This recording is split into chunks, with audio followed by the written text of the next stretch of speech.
ただいまよりオープン AI とソフトバンクグループ、アームソフトバンクによる法人向け特別イベント AI による法人ビジネスの変革を開催させていただきます。はじめにソフトバンク株式会社代表取締役社長執行役員兼 CEO 宮川純一よりご挨拶をさせていただきます。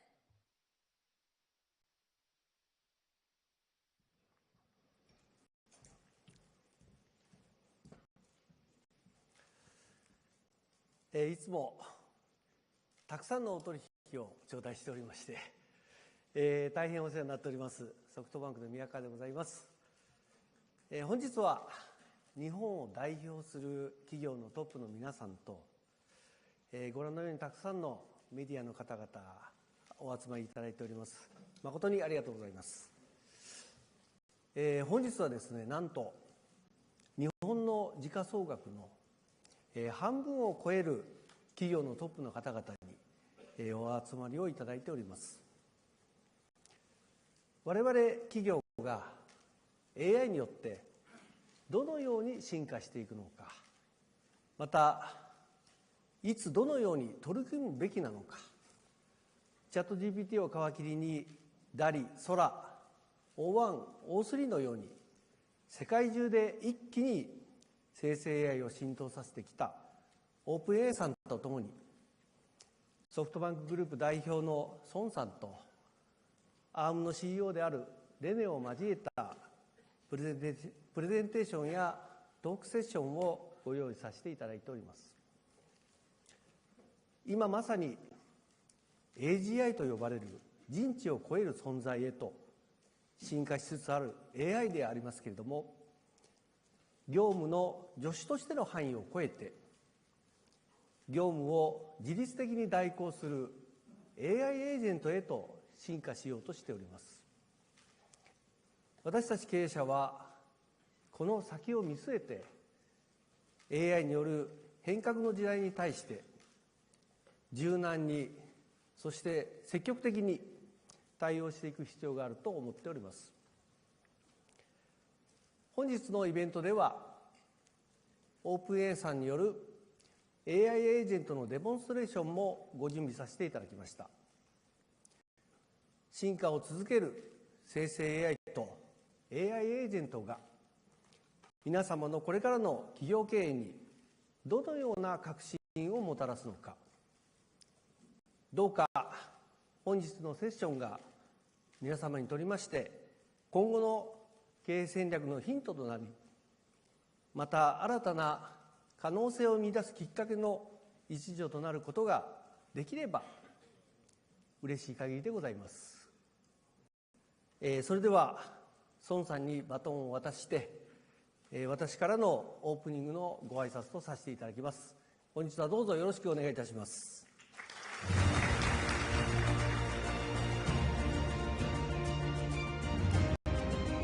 ソフトバンクグループ株式会社代表取締役会長兼社長執行役員孫正義でございます。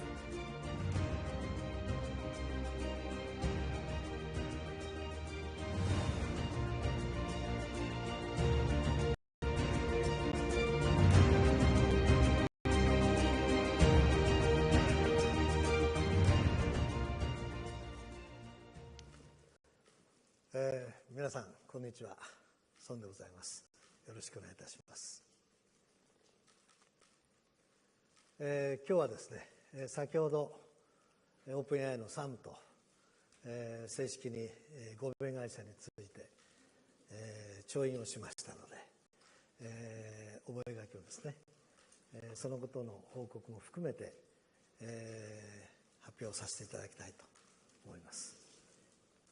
まず最初にですね、その前に、ちょっと面白いものを見せたいと思います。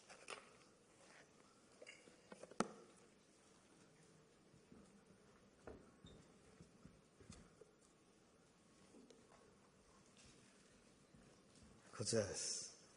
今日はこのことについて話しています。クリスタルです。皆さん、クリスタルと水晶玉ですね。何を想像されますでしょうか。人類の英知を超えた何でも聞けばですね、未来のことが分かると。今何を解決すべきか、どうやって解決すればいいのか、これは何を意味するのか、そういうような知りたいこと、問い合わせたいこと、これを聞けば何でも分かると。そんな魔法のような話が今まで、いろんな物語でありましたが、その SF のような物語のような世界がですね、ついにやってこようとしています。これを我々は AGI の世界、そしてアーティフィシャルスーパーインテリジェンスの世界へとこれから一気に開発を進めていきたい、このように考えています。で、今日はそのことについていろいろと話をさせていただきます。クリスタルです。皆さん、このクリスタルという水晶玉ですね、このことをちょっと覚えていただきたいと思います。じゃあこれちょっと取りに来てください。まあいいか、持ったまま話しようかねせっかくだから。はい、先日ですね、アメリカでトランプ大統領、そして、いやいや持ってままで、ね、せっかくだから、サンとそれからオラクルのラリー・エリソン、3人でトランプ大統領と一緒にこのスターゲートの発表をしてまいりました。大統領就任の第1日目、仕事始めの第1日目ですから、大変な多忙なスケジュールの中ですね、政治的ないろんな行事が立て込んでいる中で、あえてですね、トランプ大統領が我々のためにじっくりと時間を割いて自ら発表していただきました。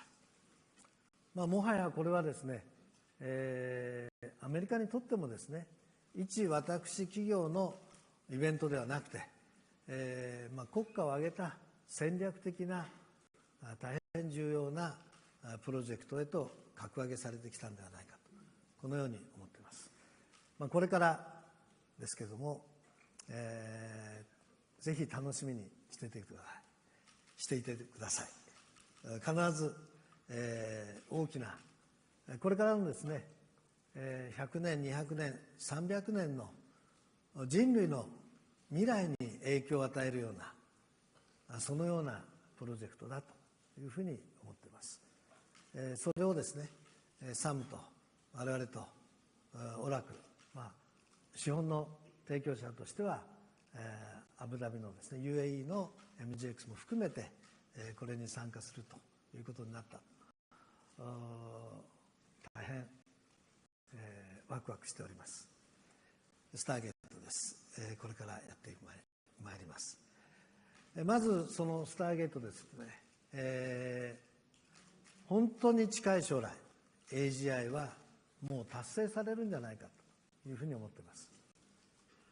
ちょうど1年前はですね、 AGI は10年以内にやってくるというふうに僕は我々のイベントでも申し上げてまいりました。ほんの数ヶ月前、これを AGI はですね 2,3 年以内にやってくるというふうに私は訂正して申し上げました。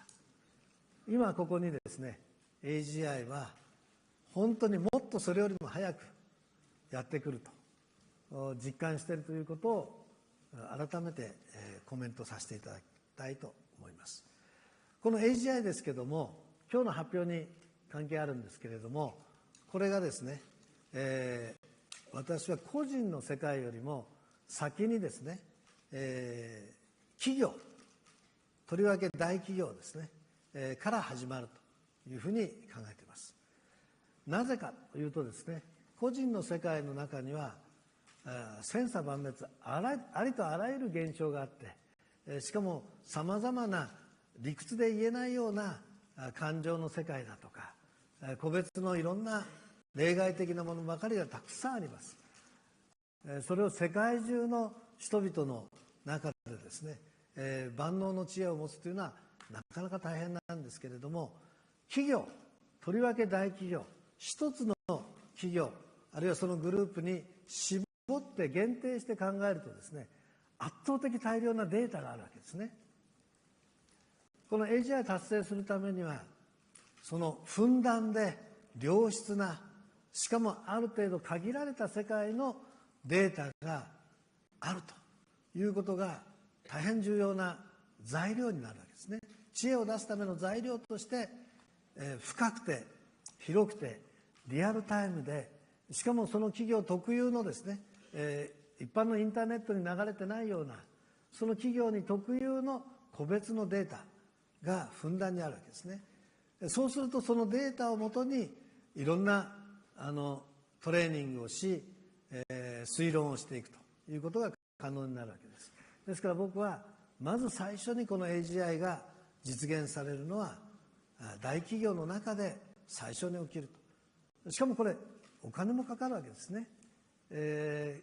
大変大きなお金がかかりますし、努力も必要ですから、それを払えるだけの財力があるのは大企業にあると、このように思っています。ですから AGI は企業から始まると、とりわけ大企業から始まるというふうに考えています。先ほど我々の宮川君の方からですね、説明ありましたように、ご紹介ありましたように、今日は日本のですね GDP の 50% ぐらいの企業のトップが集まっていただいております。まさにコーポレートジャパンですね、日本株式会社の社長会長さんたちが500社集まっていただいております。このような日本を代表する大企業から AGI が最初に展開されるということを今日は発表させていただきたいと思います。この企業向け、特に大企業向けの最先端のこの AI、これを世界で初めて日本から始めると。世界で初めてですね、日本から我々が始めるということを、先ほどサムと正式に合意しましたので、大変嬉しく思っております。後ほど詳しく申し上げます。で、この AGI は企業だけでもちろんとどまるのではなくて、医療だとか教育だとか政府だとか、ありとあらゆるところに、もちろん個人の家庭にまで広がっていくというふうに考えています。またとりわけ今日のこれからサムがデモをしますけれども、企業向けのですね、このエージェントが我々に代わって24時間365日、次々と仕事をこなしていくと。今までのインターネットはですね、検索をしたり、あるいはメールをしたり、人間が能動的に動いていかなきゃいけませんでしたね。初めて今度は AI が自らエージェントになって、自ら能動的に365日24時間、ずっと働き続けてくれると。我々が寝てる間も仕事をしてくれる。そしてエージェントがエージェントに、この AI エージェントが AI エージェントにお互いに仕事のやり取り、バトンタッチをしながらこなしていくと、このような形になります。後ほどのデモ楽しみに見てください。で、冒頭にこれを見せましたけども、なぜこれを握ってるかというと、その企業向けのこの統合された我々のこの最先端の AI ですね、これを我々はクリスタルというネーミングをしました。クリスタルの正式な英語のですねスペルでいくと CRY なんですけども、あえて我々は CRI にしました。もちろん商標とかいろいろありますから、普通単語よりはちょっと1文字ぐらいもじってる方がいいなということなんですが、実はこの CRI、 この I はですね、同じクリスタルの意味です。水晶玉の意味なんですけれども、水晶の結晶の意味ですけれども、これはフランス語あるいはスペイン語では正しいスペルですから、決してミススペルではないということを覚えていていただきたいと思います。正式名称はクリスタルインテリジェンスということで我々はネーミングをしました。で、このクリスタルをこれから我々は広げてまいります。このパートナーシップとしてソフトバンクとオープン AI、この2社が戦略的パートナーとしてですね、このクリスタルを企業向けに始めていくと。一日も早くこの AGI、そして ASI の世界に行けるように我々が開発をし、また世界で初めて日本からその開発したものを販売し始めると。我々ソフトバンクとオープン AI がですね、最近日本初というのはなかなか世界の中で日本が最初だというテーマが減ってきましたけども、めでたいことにですね、今、世界中の人類が最も注目しているこの AI、ましてやこの AGI 獲得競争という中でですね、日本から、始まると、このチャンスをですね、ぜひ今日会場に来ていただいている大企業の皆さんには生かしてほしいというふうに思います。そういう意味では今日は歴史的な日になると思います。これをやる上でですね、ソフトバンクとオープン AI で 50%、50% の合弁会社を設立するということで、正式に先ほど覚書を調印しました。会社名は SB オープン AI ジャパンということであります。50のソフトバンクグループと、グループというのはグループ&ソフトバンク株式会社ですね、宮川君が社長しているところの両方で作って、そこの中間持ち株会社がオープン AI と50、で、ジョイントベンチャーということであります。今日の朝調印したほやほやでございます。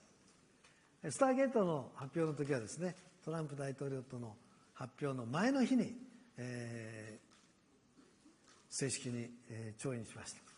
前の日、当日の朝でしたかね。当日の朝に正式に調印しましたので、これも出来たてほやほやということでございます。さて、このクリスタルが何をどのようにやるかということですけども、企業の中核のデータですね、すべてのシステム、例えば我々ソフトバンクグループ、LINE ヤフーだとか、携帯のソフトバンク株式会社、あるいはアーム、いろんな会社と足すとですね、2500ほど、基幹システムが走っています。コンピューターのシステムが2500ほど走っています。それぞれにデータベースが個別に専用のデータベースがあって、個別のシステムになっています。もう30年ぐらい前からですね、ずっと作り込んだ、システムのソースコードがあるわけですけども、このソースコードを全部読みます。このクリスタルがですね。もう銀行さんもですね、あるいは自動車メーカーさんも、もう10年前、20年前、30年前に、誰かが作った基幹システムのソフトなんて、ソースコードなんてですね、人が書いたソースコードをプログラムを読むと、これほど難解で退屈で面倒くさくて、もう訳が分かんない。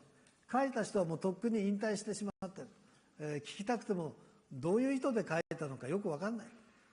もちろん中にはいろんなバグが潜んでいるという状況ですが、このクリスタルがですね、全読みします。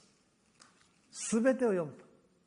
そしてそのソースコード、プログラミングが何を意味しているのか、どういう意図で書いたのか、どういう機能を持っているのか、どこをバージョンアップしたらいいのかというようなことを最新の言語に置き換えていくと。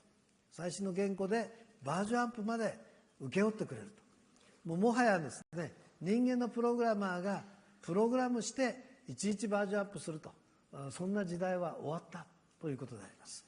すべての我々のグループの中、我々社内のグループ内のソースコード、プログラミングを全読みすると、一気読みするということですね。それからすべての会議、我々毎日さまざまな会議室で同時進行で行われていますが、すべての会議にこのクリスタルが参加をすると。参加をして一緒にディベートで、意見を言ったり、ものを尋ねたらその答えてくれたり、その英知をですね、社員と会議で共有する。それからお客さんとのネゴシエーションの時にですね、交渉、営業の交渉だとか契約の交渉だとか、その時ですね、このクリスタルが一緒に参加をする。コールセンター、我々も、携帯とかのですね、コールセンター、24時間365日いろんな電話がかかってきます。これをですね、5分も10分も待たせたり、聞かれても適切に答えられなかった、そういうようなことがたびたび起こってますけれども、これに全部このクリスタルが代行してお客様と直接コールセンターで会話をし、問題を解決してくれる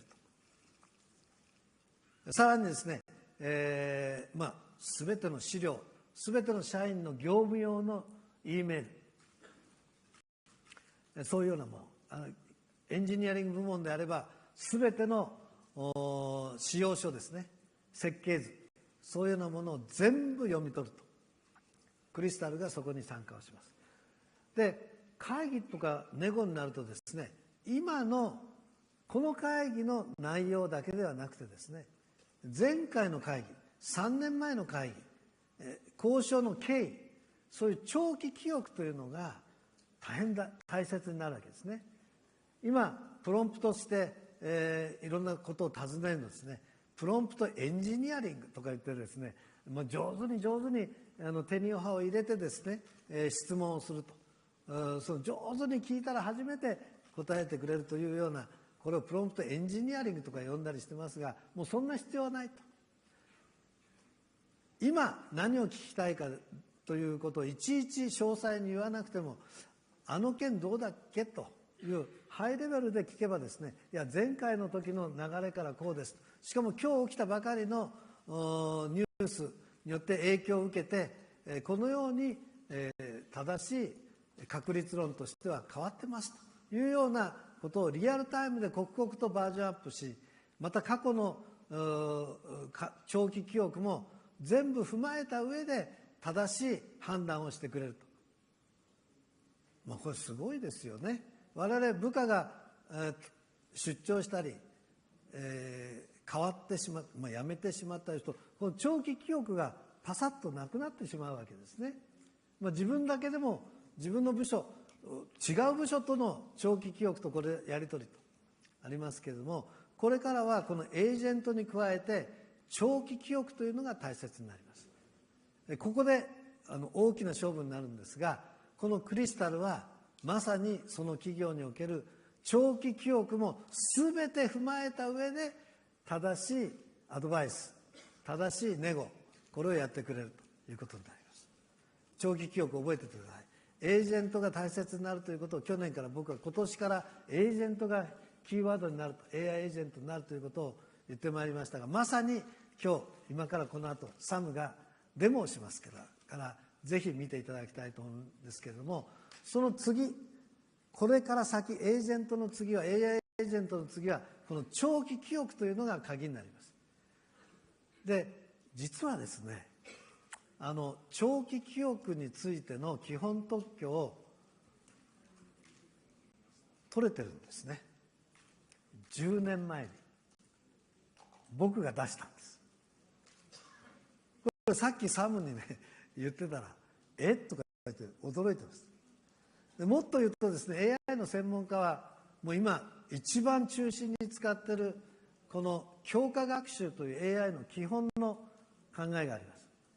リーズニングをしていく、論理的な推論をしていくのに、強化学習というのがこの AI の世界、生成 AI の世界の一番中心に今なってきてるんですけれども、この強化学習、この一番の中心のロジックはですね、報酬なんですね。リワード、英語でリワードと呼ぶんですけども、このリワード、報酬をもとに AI がその報酬をマキシマイズするために何回も繰り返し強化学習をしていくと。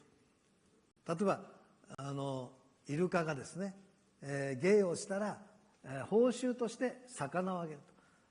すごく上手に芸をしたら報酬をたくさんあげると。でそのうちにイルカが芸を覚えるようになるわけですね。これが教科学習の基本的ものの考えなんですね。でこれを AI の世界で、教科学習に報酬という体系をつけた、それを特許に出した、実は僕なんです。しかもですね、ここに書いてますけども、リワードに基づく教科学習というのは10年前です。2015年3月17日に僕が出願して、なんと特許降りてたんですね。僕出したのは覚えてたんですけど、あれ特許降りてたっけと、あれ確か俺だったよなと。で今日さっき昼間ね、部下に「おい調べてみろ」と「あれ俺出したはずで、もしかしたら取れてんじゃないの?」と言ったらね、取れてたんです。僕知らなかったんです。出すのは出したんですけどね、世界で初めてこの教科学習 AI の今の一番中心のこの生成 AI の基本中の基本の発明、実は発明者は私だったんです。発明者が私だったから特許降りてるんです。これ出願が最初の人が特許降りるんです。つまり正式に発明者は私だったんだと、自ら今日は初めて確認してですね、さっきから嬉しくてしょうがないんです。今日一日楽しいなと。でこのリワードに基づく教科学習の基本特許、10年前2015年3月17日ですね。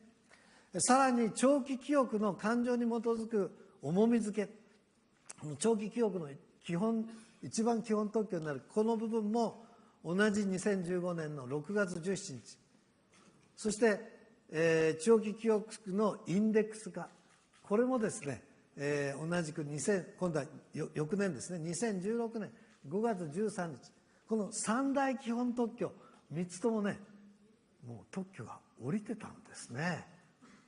あらと、なんかね、嬉しいですよね。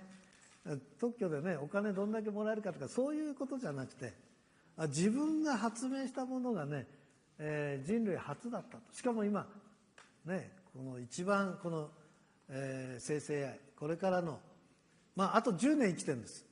特許ですから20年間生きてますからね、約10年経ちましたけど、ここからの10年が、この AI のね AGI、 そして ASI、非常に重要になりますから、全ての会議、全てのネゴ、これの過去の長期記憶を全部覚えて、その上で、交渉に入ると、会議の意思決定に使うと。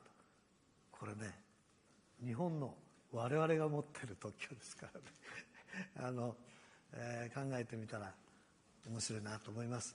ですからこれは、全てのマーケティングだとか技術だとか財務だとか法務、人事、ありとあらゆるところのデータを全部一括して入れると。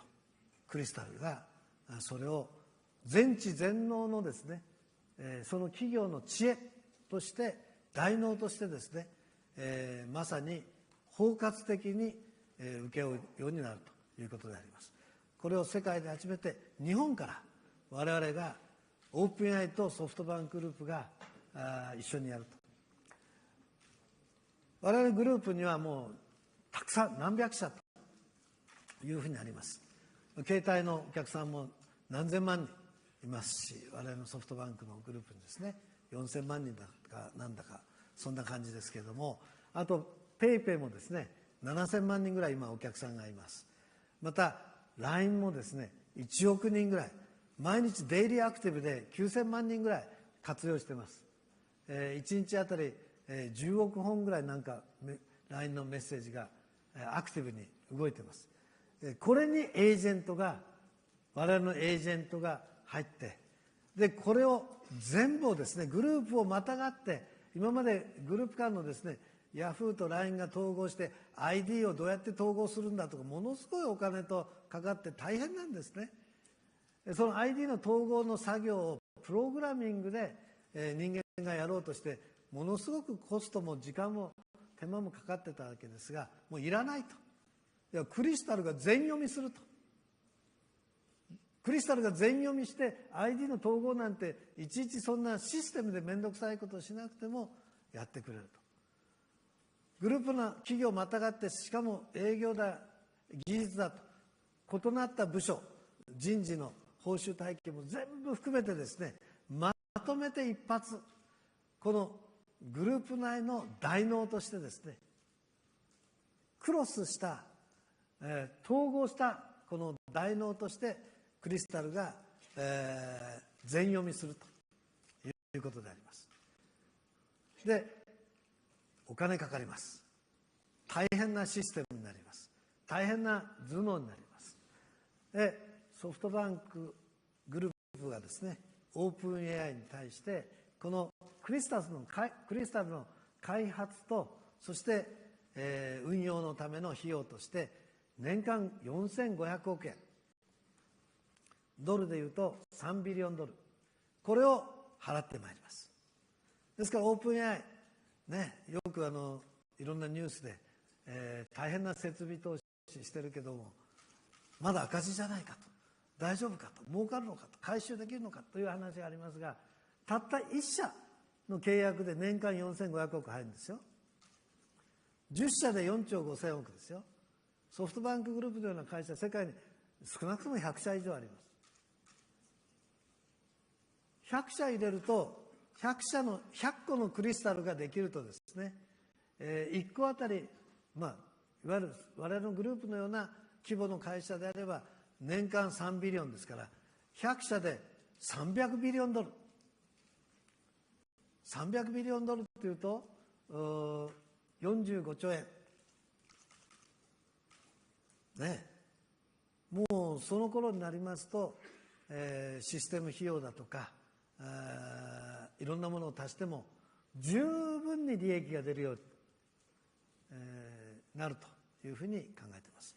まずその1社目のそれを実現する企業として我々ソフトバンクグループが自らこのクリスタルを我々の全てのシステム、全ての情報データを統合したクリスタルを作るということであります。ですから我々のグループには ZOZO とかね、PayPay とかそういう会社もいっぱいあります。何百社かあります。アームももちろんあります。そこに全てクリスタルが、このインテリジェンスとしてですね、入れていくということであります。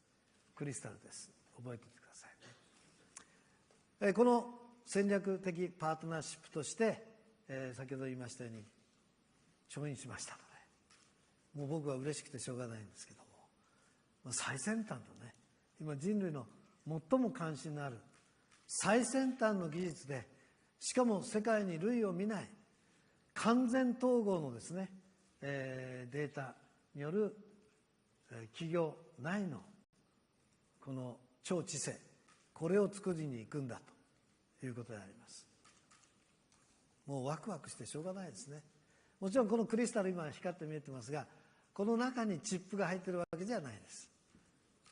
これは我々のブランディングと、そして、後々これを使った製品が出てきますけども、その製品にこのクリスタルのイメージが使われます。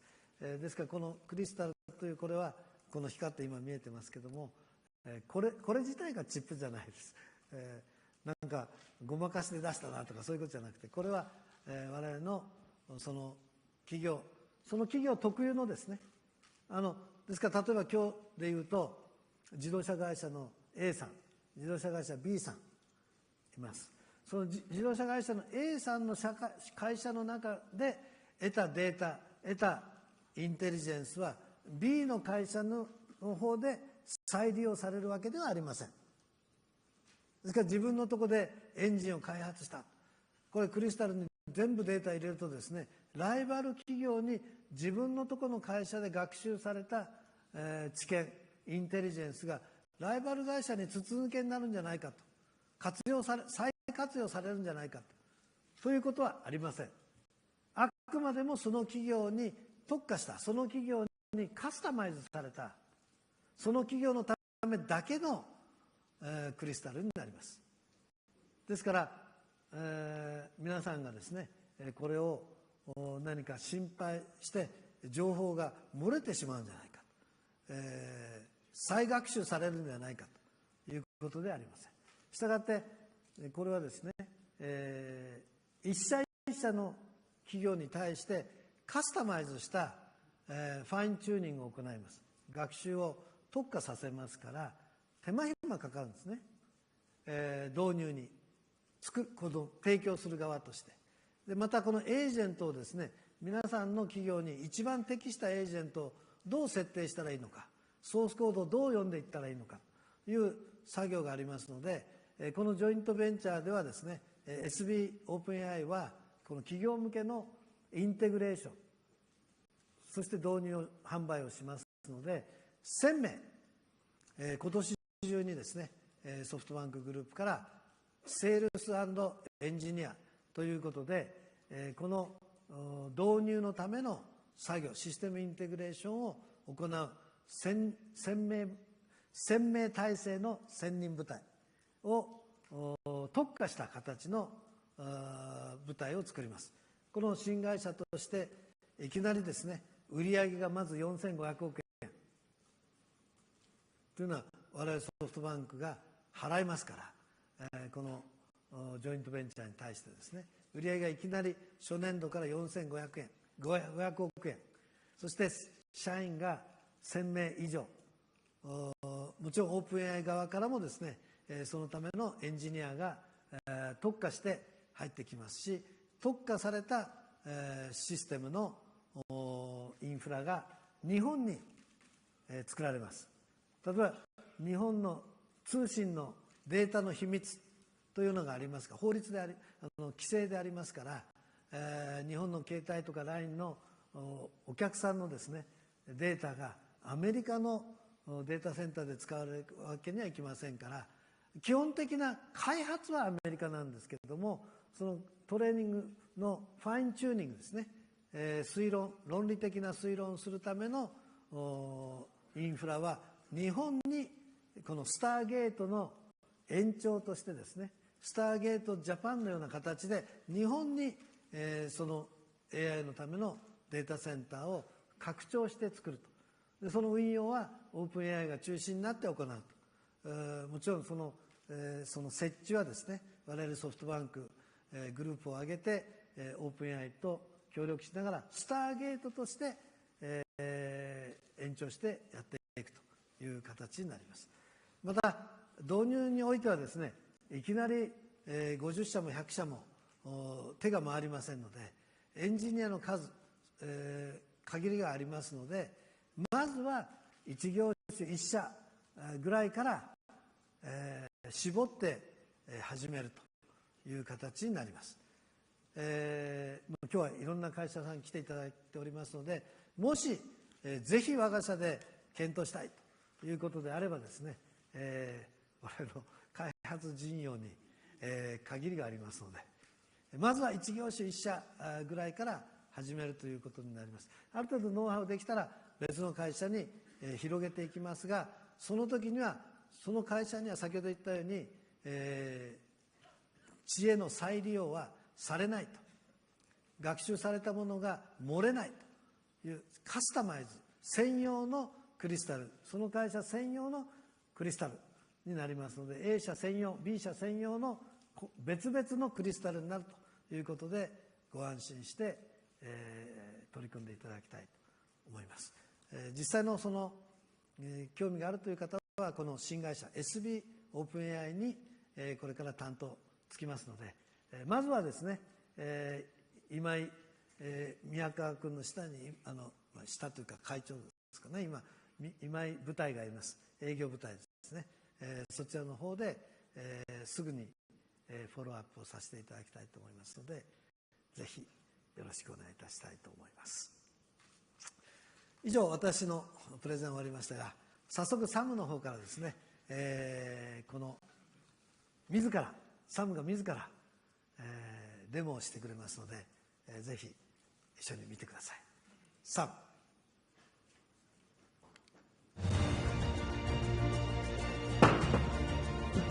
オープン AI インク CEO 大丈夫です。サム・アルトマンでございます。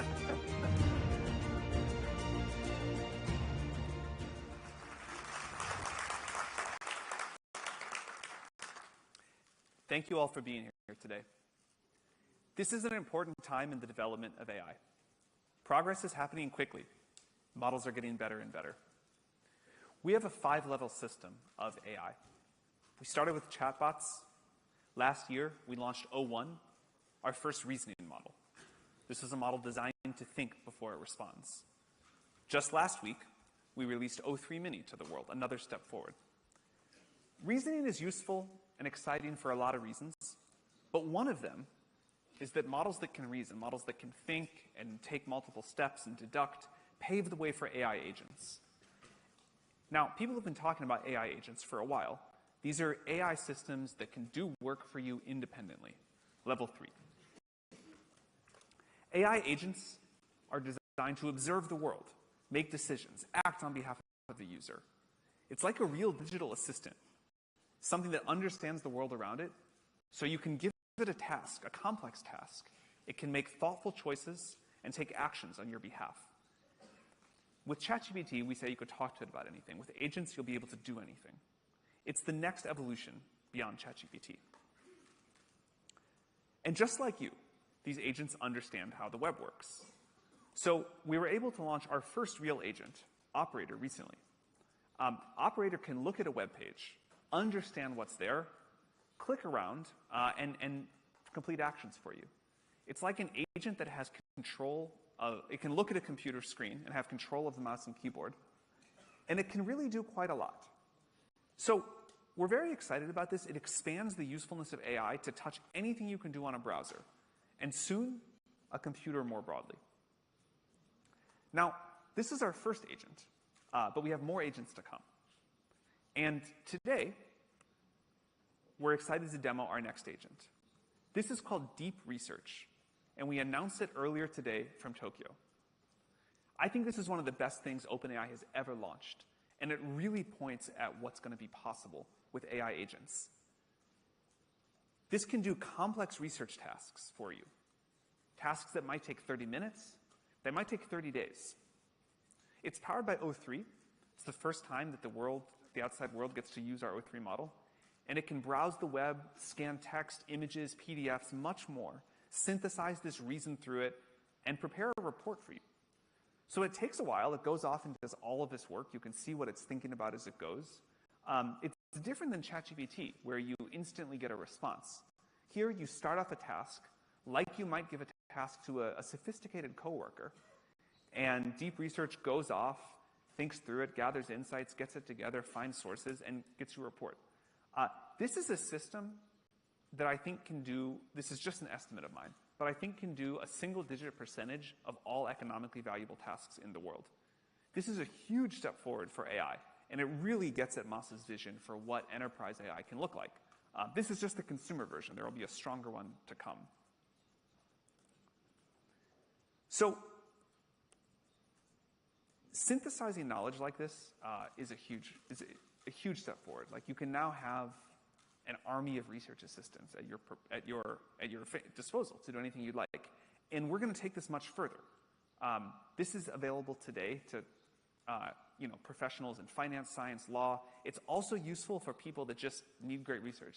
I used it to find a new car, and it was fantastic for that. We're going to demo some of the ways you can use this in a moment. But before that, this is just the next step. There are more to come. This is about synthesizing knowledge. Eventually, AI will be inventing new knowledge. And we think that'll be a phenomenal step forward. The enterprise value here already today, I think, is quite strong. But again, we're going to go much, much further. So without further ado, I'd like to introduce my colleague, Josh, who's going to show you how Deep Research works. This is a live demo. Live demos don't always work, but we're pretty confident in this one. Hope it goes well, and then we'll show you one other thing after. So here's Josh. Thank you all very much.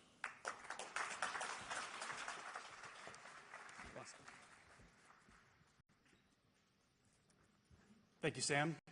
My name is Josh Tobin. I lead some of our research efforts focused on our next generation of agentic products. And today we announced and are soon releasing Deep Research, which is our next agentic capability. Deep Research takes our reasoning models and augments them with the ability to search the web.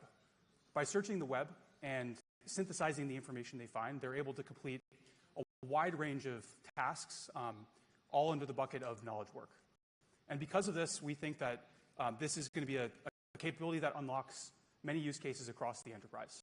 So I'm going to show you a little bit about how this works and some of the enterprise use cases that we're excited about.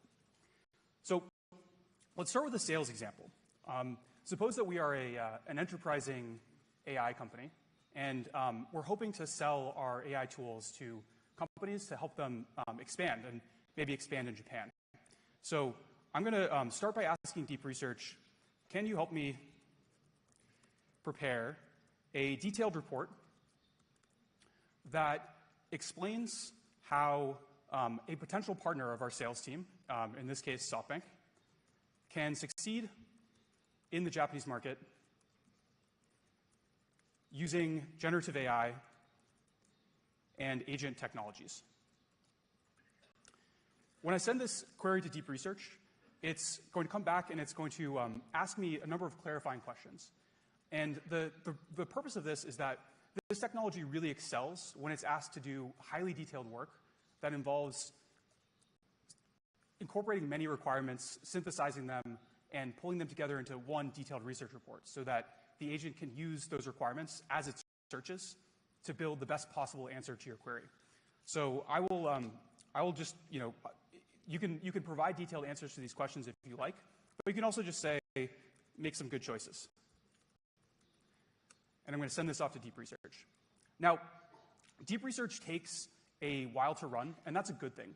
The reason why that's a good thing is because unlike ChatGPT or kind of previous generation chatbot AI products, Deep Research is able to spend a lot of compute across many searches and a large amount of reasoning to produce a much better answer for you. So while this comes back, while this report runs, I'll show you some examples that we ran earlier today to give you a sense of the breadth of the capabilities that are possible beyond just sales. So let's consider a business strategy use case. In this use case, we are trying to analyze podcast hosting platforms to understand which of these platforms might be the best choice for our business. This is the kind of question that you can imagine having someone on your team go spend days or weeks on, or potentially hiring a consulting company to do for you. And like in our previous example, we provide as much detail as we can to allow Deep Research to have the best possible sense of what exactly we need to know when we run this query. And when you run the report, Deep Research will come back with something like this. This is a good kind of like typical example of one of the types of things Deep Research is really valuable for. So in this case, Deep Research was able to, through many, many web searches and lots of reasoning, it was able to pull together a table that shows the different platforms that we should consider and breaks down how these platforms compare across all of the criteria that we specified up front. This is really powerful because this is the kind of work that you would expect an analyst to spend a large amount of time doing. And Deep Research is able to complete this for you and save those analysts time, and also do it much faster so that you can make faster strategic decisions and consider more options. One of the powerful features of Deep Research is that all of these web searches that it's doing, it provides transparency to you about how it's using that information to produce the final answer. So you're able to find citations for each of the pieces of information that Deep Research pulled together. And you can go and verify its work or go deeper on any of the questions where you might want a little bit more detail than Deep Research provided. So one of the other kind of like powerful features of Deep Research is that you can actually view its reasoning process as well. And you can click in and understand how it came to the final answer, which I'll show you in a second. So this is a business strategy use case, and this indicates one of the powerful capabilities of Deep Research, which is broad kind of questions that require synthesizing a large amount of information in an ambiguous setting to provide an answer to a business question. But Deep Research also excels at finding answers that are difficult to find about very detailed questions. So this is an example in M&A. So suppose that we are looking into land power deals for maybe a large data center that we might want to build, for example. And we have a hyper-specific question here that requires a lot of industry knowledge to answer in an accurate way. Deep research excels at these types of queries as well because it's able to find rare and difficult to find sources of information on the web and pull those into its final answer. And so you can see the report here provides detailed analysis across a number of criteria and even breaking this down over different regions and other ways of splitting this query into subcomponents that might be valuable for us. So this is an M&A example, but let me show you one that is a little bit more relevant to our team at OpenAI today. So we announced deep research today, and one thing our marketing team might want to do is to understand what are people saying about this? How are people reacting to this launch? Is the media positive on it? Are people on social media excited about it? And deep research excels at these types of use cases too, because it's able to access all of these sources of information and instead of pulling together all of them, synthesize key points across them. This is the kind of task that marketing teams can do, but oftentimes when we're busy with a launch, we don't actually have the bandwidth for our marketing team to do this kind of detailed analysis for every single thing that we would like them to. So deep research enables marketing teams to scale their efforts and serve a much wider set of use cases. Hopefully this gives you an indication of the types of use cases, the breadth of the use cases that we think make this technology so exciting for enterprise. But deep research is useful beyond enterprise as well. So it's also useful in our personal lives. If you have a question that you want to ask about a hobby of yours or sports, or you're doing some shopping, and it's a similar type of question where you have a kind of a very detailed set of criteria that you're looking for an answer to, deep research can pull together answers for these things too, such as summarizing baseball statistics and making comparisons across a large number of baseball players. Beyond just enterprise and consumer use cases, one of the things we're really excited about deep research enabling is accelerating scientific research. So here's an example that we put together in a domain that's very familiar to me, that's kind of closely related to my PhD research in deep learning and robotics.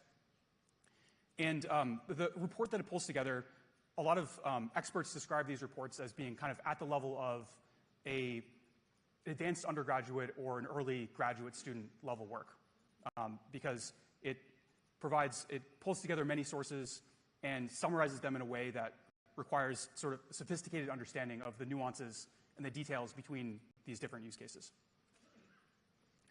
So this is an indication of the breadth of the types of things you can use deep research for. Now let's come back and check on the go-to-market strategy question, the sales question that we asked in the beginning.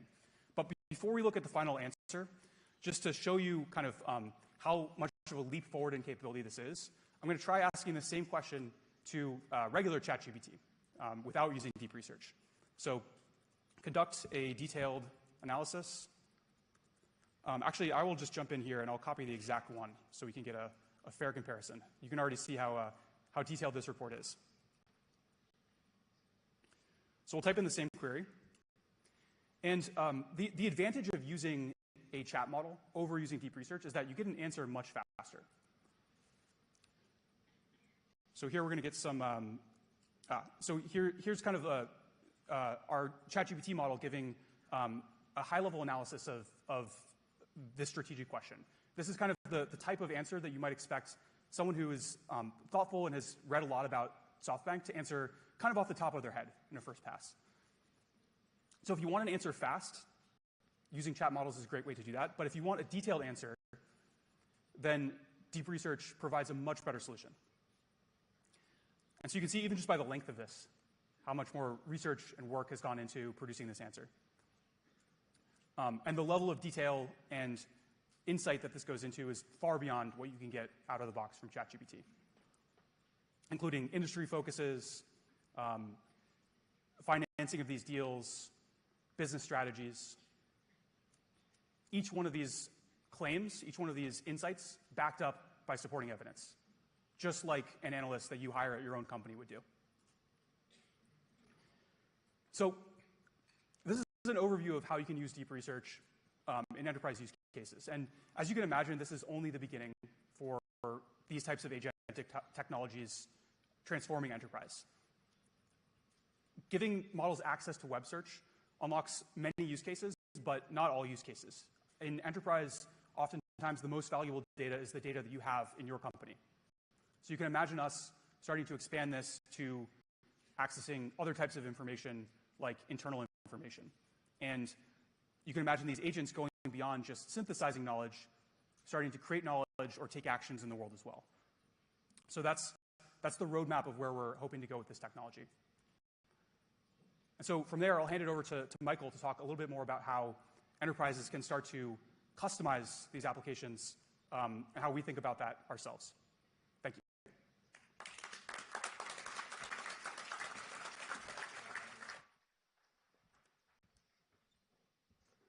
Hi, thank you. I'm honored to be here and show this to you.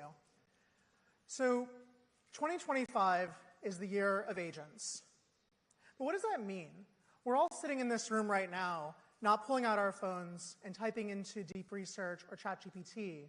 So I wanted to show you a different take on what the future of your organizations could look like. This is a small demonstration just to hopefully inspire you and give you something you can bring back as you look ahead to the rest of this year. Let's start with something we know, sales. Here we have a sales contact form where someone is trying to reach out to OpenAI to learn about ChatGPT Enterprise. Now, we know how this usually works. Someone submits this form, it goes into a system, and then a team of people, account associates, are reviewing the leads to reach out and figure out how best to respond. And this can take hours or days and feel like a slow process for your buyers. What could it look like if you had agents inside of your workforce working for you right now? So first, we'll submit the lead here. And we'll come over to our system. Here you can see what a virtual teammate, a virtual sales associate, could be doing for you with our technology. If we open the task here, we'll see that the agent is picking up work for you already to try to help this lead. The account email came in, and already it's doing what a sales associate might do on their own and researching that lead, figuring out the industry, the revenue, title, and other information. Think back to deep research that you just saw and imagine the ways that this could plug into this as well. It's really exciting. Now, in this case, the agent was able to see that this is a really good prospect. OpenAI wants to buy OpenAI, so we think they're a good customer. And so we're going to get the calendar availability and figure out when we might hop on the phone with them. Then it's going to write an email and get back to them. Now, in this case, this agent hasn't been told to write in any specific language. It's really smart. It realizes that the prospect wrote in Japanese, so it's going to write back in Japanese as well. And sure enough, if we come over to our inbox, we can see that email right here waiting for you. Again, this is just a small demonstration that we wanted to pull together to help you see what it could look like. You can imagine the applications for this are endless. If you start to look around your organization, think about all the small tasks that people on your teams do and the ways those add up. This doesn't have to be an all-or-nothing process. You can really chip away at this and bring the latest technology into your workforce now and help save your team time and focus on the next steps after that. I hope this is inspiring, and I can't wait to hear what you do with this, deep research, and everything else. Thank you.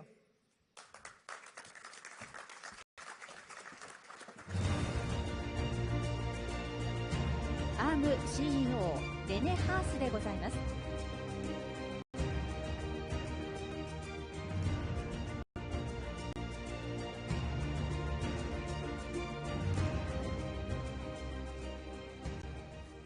Konnichiwa.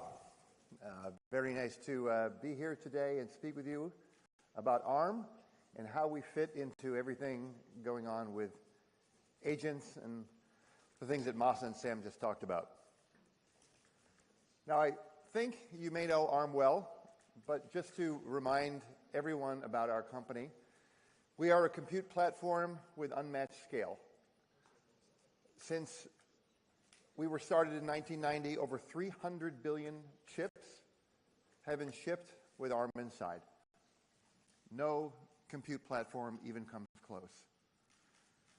And now as we move into the age of artificial intelligence and all the connected devices, 99% of the connected global population runs AI on some form in some way on ARM. And we have a developer community unlike anything that has ever been created for the compute platforms. Over 20 million developers. So the last 35 years of ARM have just been incredible in terms of our growth, our breadth, market penetration, but we think the future is just beginning. And agents and AI running on ARM is the future. I'd like to show you a short video about how we see the future and the vision about agents and ARM.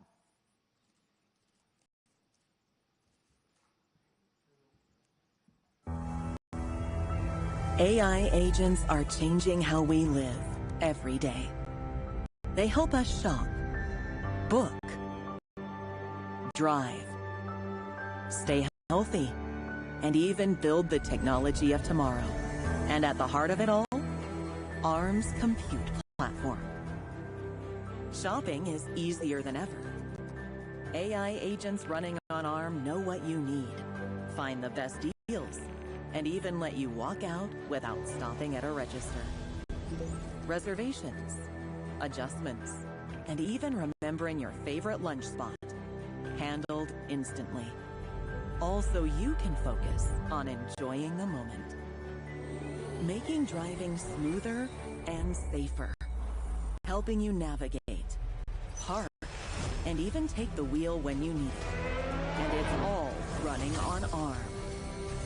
Early detection, real-time monitoring, and life-saving support for doctors. Smarter technology leads to better health outcomes.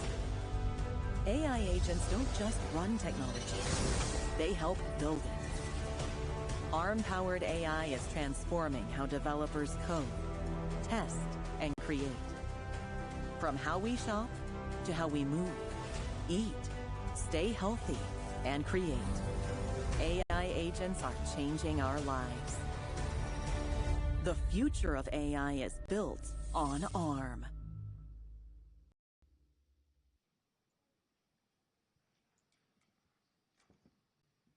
So one of the very important things when we think about agents and the compute platform is that these agents running everywhere will require more and more power-efficient compute because the devices that we have today still need to run displays. They still need to run operating systems. They still need to run applications. But yet on top of that, the agents are going to be making our lives much easier, but will require the most power-efficient compute, and that's where ARM fits in. Now, we are the compute leader from cloud to edge. When you're talking about the largest data centers or the smallest embedded devices such as thermostats or security cameras or earbuds, the world is using ARM in all these areas. Now, one of the unique attributes of ARM is the fact that the software is common across many of these platforms. The operating systems that run on your phone or run on your PC or in your automobile or even in the cloud, that is the key in terms of how these devices go. But in the future, these agents will be running on top of the operating systems.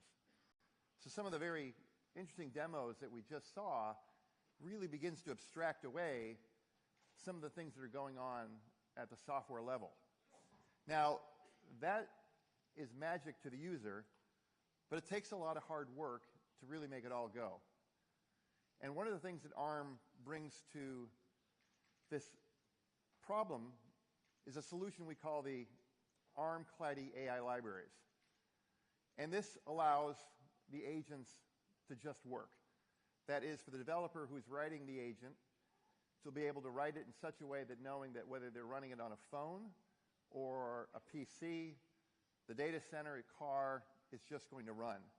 We envision a world where these agents will be running everywhere, not just on your PC where you can query demands, but agents will be talking to agents and other agents and other agents.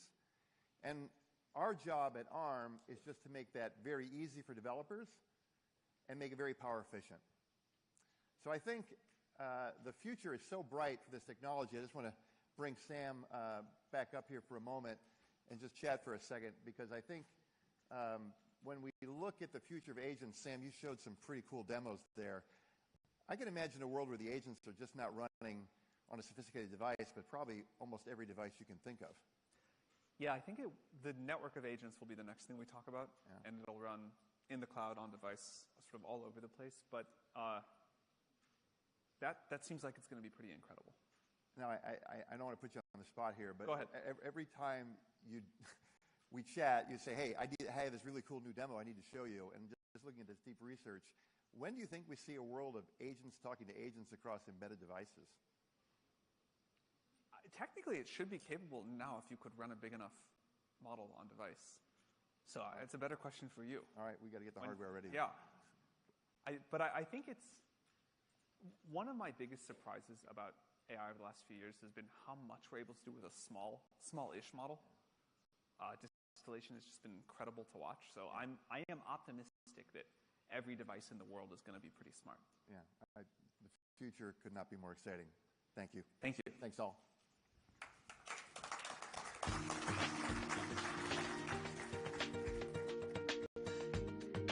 続きましてトークセッションを行います。準備がございますのでそのままお待ちください。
お待たせいたしました。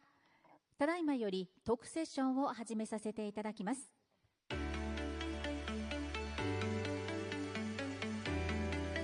それではお願いいたします。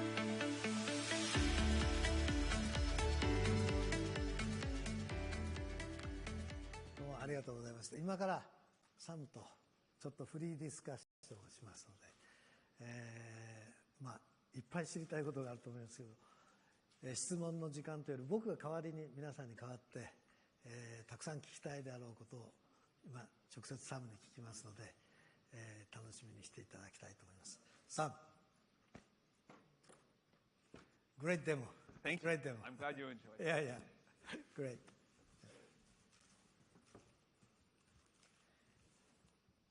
Yeah. So I'm very, very excited that we were able to announce today. Yes, me too. Yeah. So how did you feel about the Stargate announcement? That was quite a moment. It really kind of came, it was so cool to be in there, and Yeah. people were excited.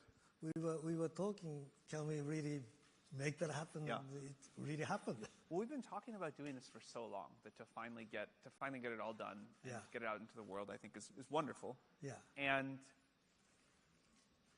the world is going to just need so much compute. It's true that we can, as I was saying just a few minutes ago, get small models to do incredible things, but to really push the frontier of intelligence, that's going to require a huge amount of compute, and the most value will get created at that frontier. So we need a ton of compute to make these models. people are clearly going to want a ton of compute to run these models. And to finally be doing this at scale is totally great. Yeah. So I felt really good about it. Yeah. So about a year and a half ago, we were having dinner and we were talking, Sam, so when is the AGI coming? How big the compute should be? And the answer from you and the team was, more is better, right? More is better. That was a simple answer. And I start thinking, well, if the more is better, we should do a lot. Now we're doing a lot. Yeah, that's how we started. It is. Yeah.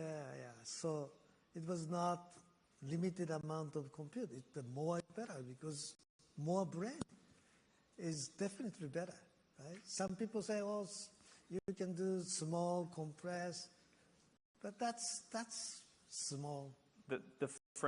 I think people still don't understand how exponential the return is. The cost is exponential too, but I think the return is even more exponential to the smartest model we can make, and that will require the biggest computer. Yeah, well, this reminds me the beginning of internet. Yeah. Okay? When we started our internet in 1995, it was just a PC with just big letters and very, very slow, very expensive. And then when the broadband came, people said, why do we need that much capacity, the bandwidth? And with more bandwidth capacity, people said, well, this is enough. This is not growing anymore. But then the picture came, more high resolution pictures, and then the video stuff. The capacity requirement went on and on and on. And people initially saying, oh, internet is just a virtual stuff. It's not really useful. It was mostly free service, so there is no business model. All those criticisms seems nonsense. It seems nonsense now. Now, all the GAFAs. I think we'll see the same thing with intelligence. People are like, oh, how smart does it need to be? And the answer is very smart. Yeah.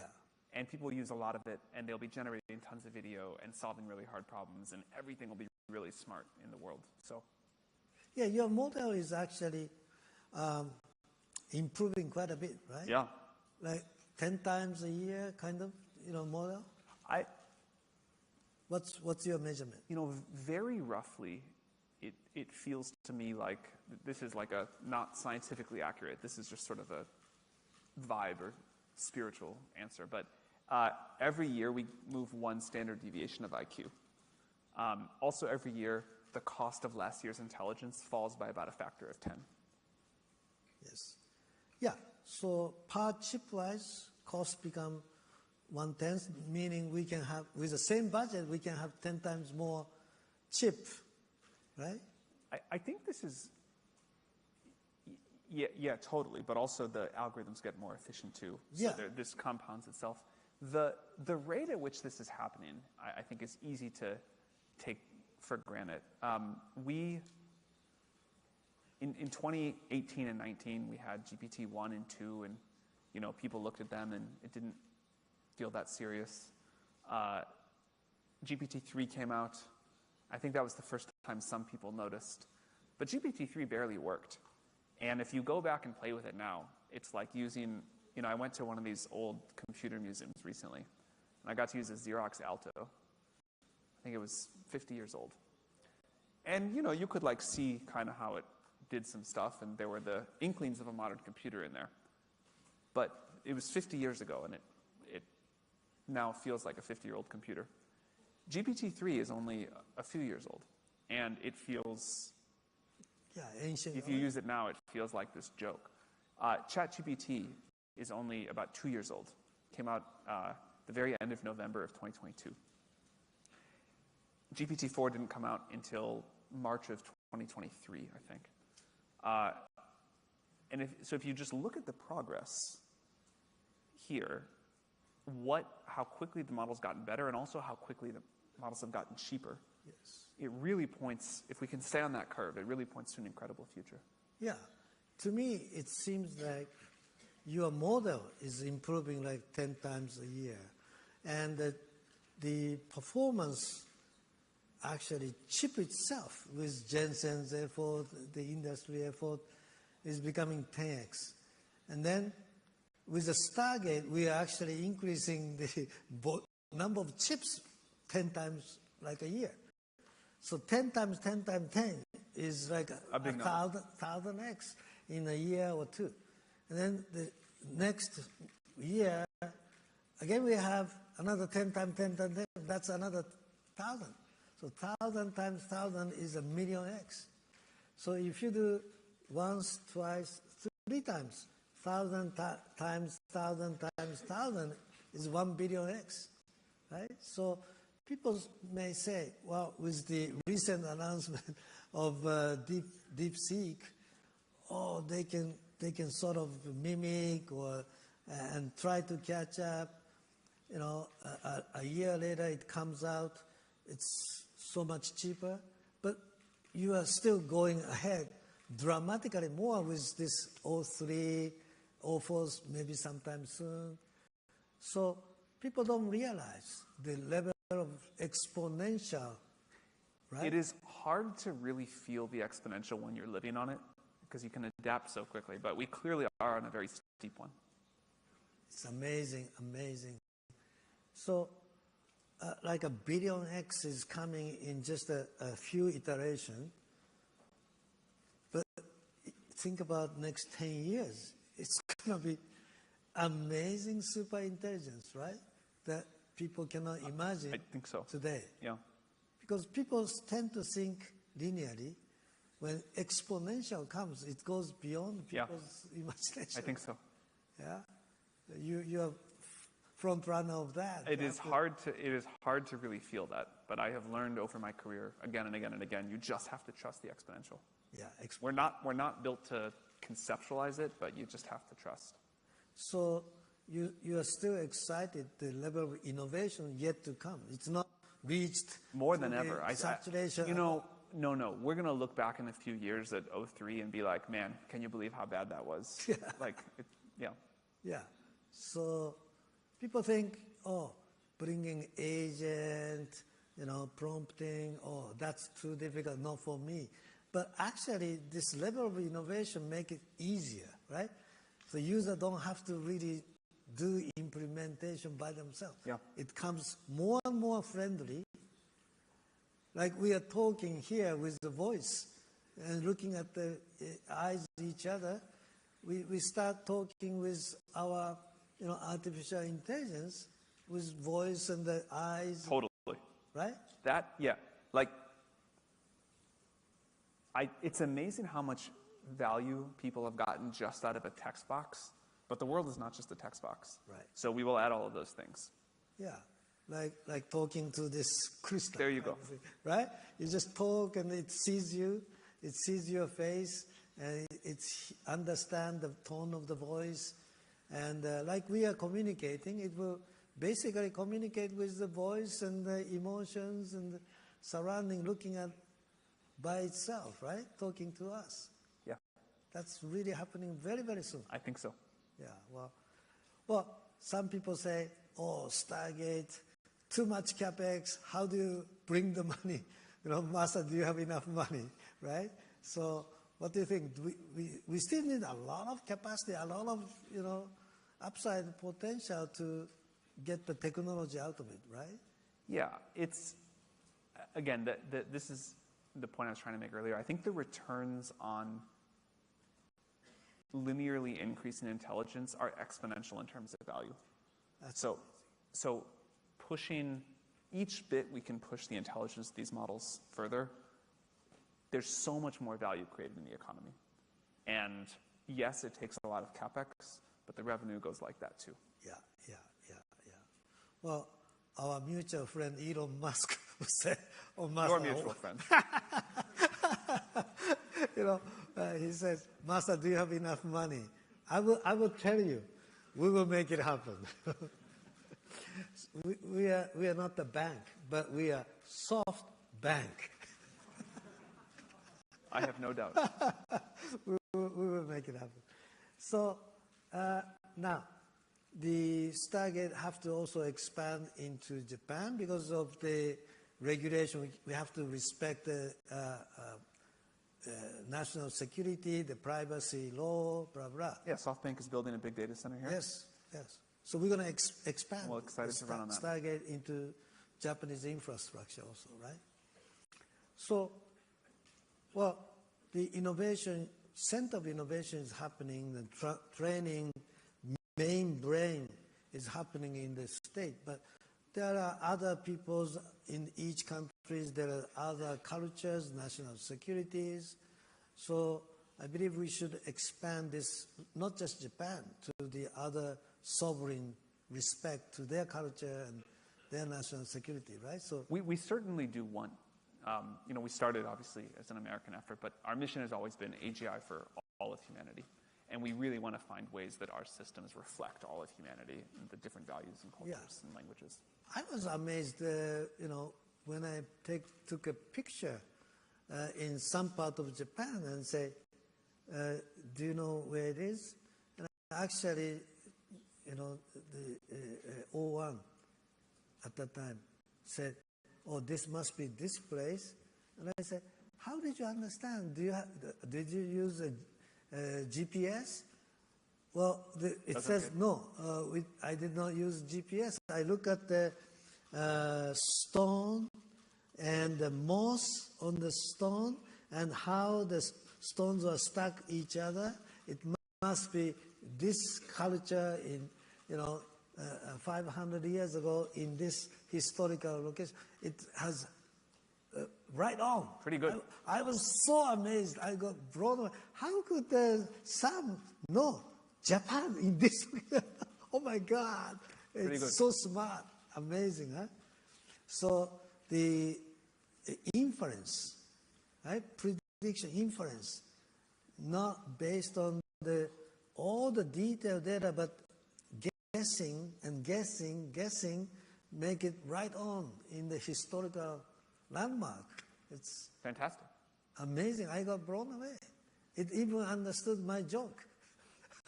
So it was, I I actually spoke, said, can you make a joke in Osaka language? In Japan there are dialects. And start making a joke in Osaka dialect, and it says why it is funny. Explain to me. Oh my God! Fantastic. It even understand the context, the culture. It's already now, but going forward, I'm using it every day, but I get blown away almost every day still. It's amazing, amazing. Fantastic. Okay, so we announced the Crystal today. When we do all kinds of source code reading of 2,500 systems, just within our own group, so many source code, billions of coding lines. It must take a lot of, compute. A lot. Right? Yes. A lot of compute. But you are confident that if we have some, capacity in Japan, the reading all of the source code of 30 years for your model, you are confident that you can do it. Yeah, we're confident we can do it. Cool. Look. サムがね、こんなにあっさりと大丈夫だって。What did you say? I said, you're so cool. I said, yeah, done. I said, it's amazing, People would expect, right? But you say, yeah, do it. You're so You did that too. You're so confident. So I'm very, very happy that we can read all of the source code, but participate real time on the meeting with a long-term memory. We don't have long-term memory yet, but when do you think long-term memory thing can happen? Definitely within the next couple of years. Within the next couple. And maybe even faster than that. Yeah. Having these models have infinite long-term memory, that is so important. An AI that can get to understand your entire life or an entire company, an entire enterprise, that'll be a huge step forward. So we're working hard on that. My patent, the concept of my patent for long-term memory is that as we are talking right now, okay, I can see a facial expression, emotion, tone of the voice. So all the conversation, I change to text. But understanding tone of the voice and facial expression, I have a emotional map with 250 kind of emotion, and then indexing, and with each of the index like fear or anger or doubtful, right? There are about 250 words for expressing emotions. And each emotion, how angry you are with a 1 to 10 scale.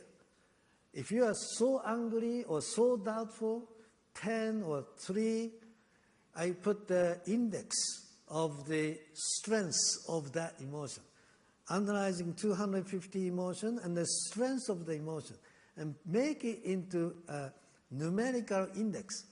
Text with just 3 numbers of numerical, index attached, then you can compress conversations, and then when you have a very strong emotional vibration, like you're so angry or upset, the multimodal,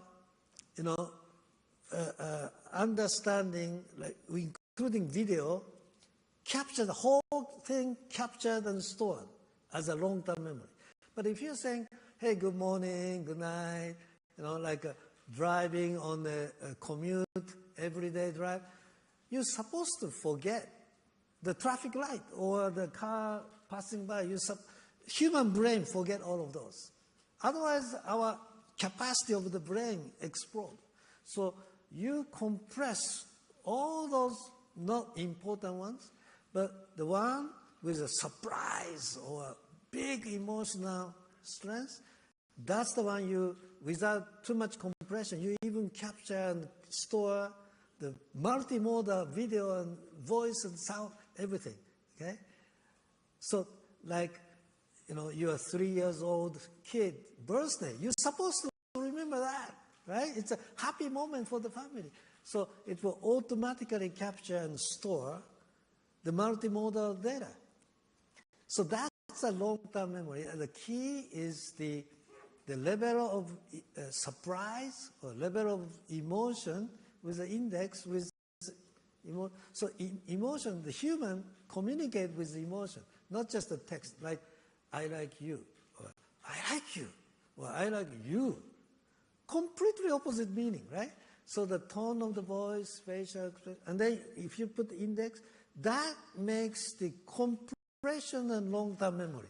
And that context can be very useful for the next conversation, next discussion, negotiation. Like negotiation, you have to read the emotion of the other side, right? Otherwise you fail. Yep. So this is the long-term memory with the emotional trigger.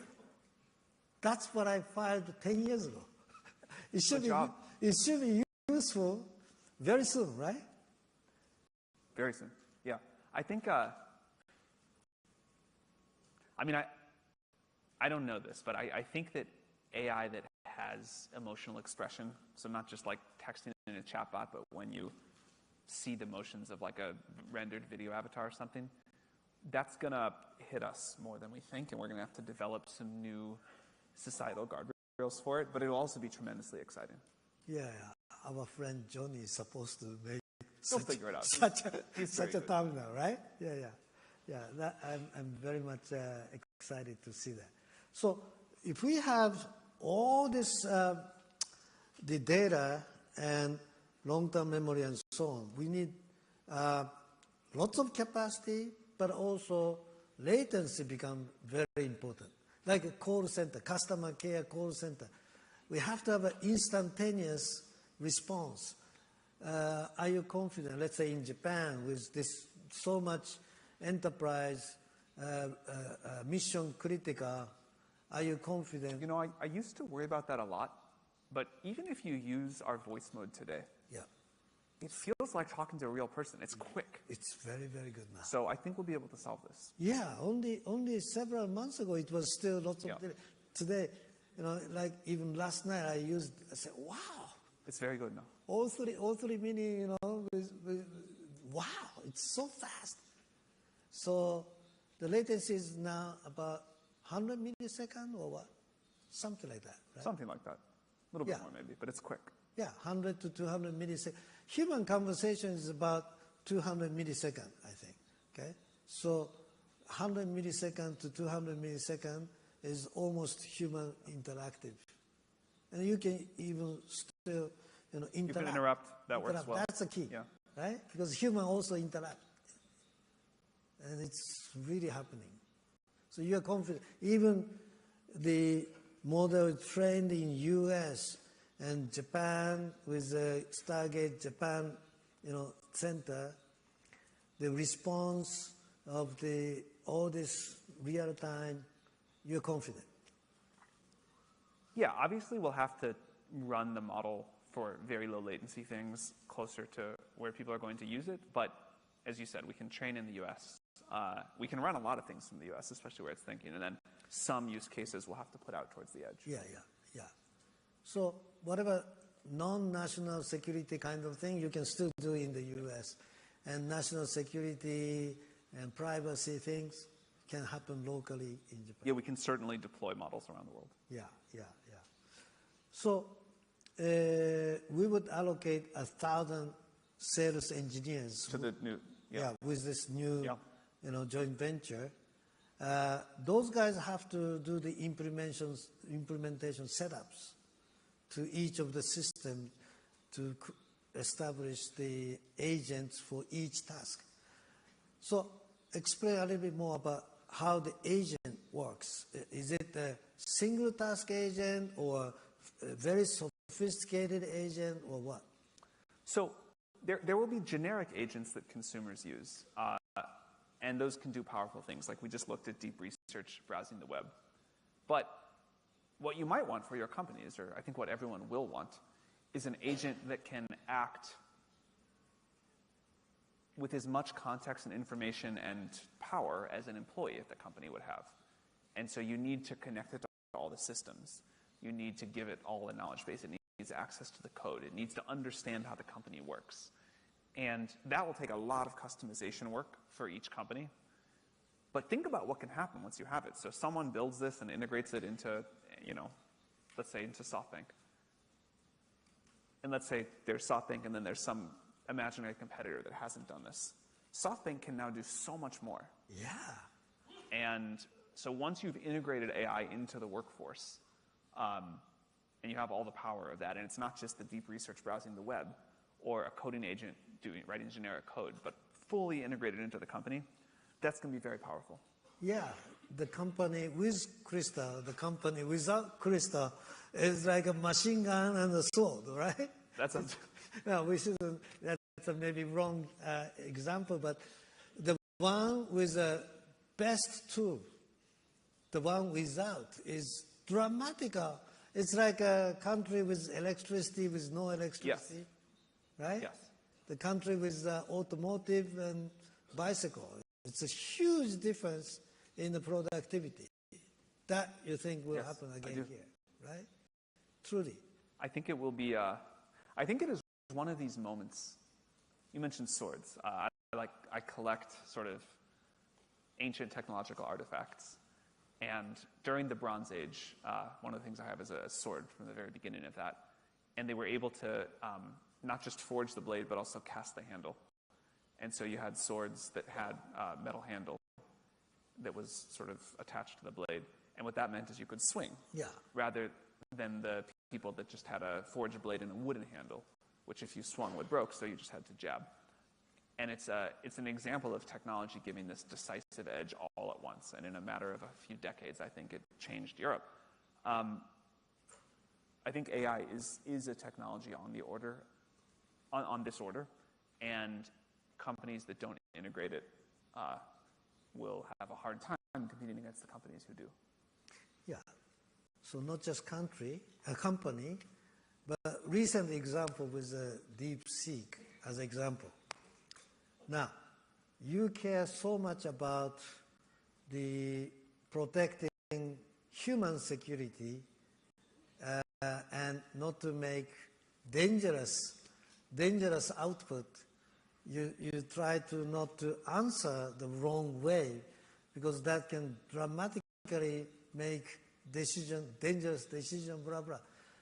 So the technology and output looks 99% similar, but the one with a lot of human safetyness feature to protect mankind, right? Or to protect the national security.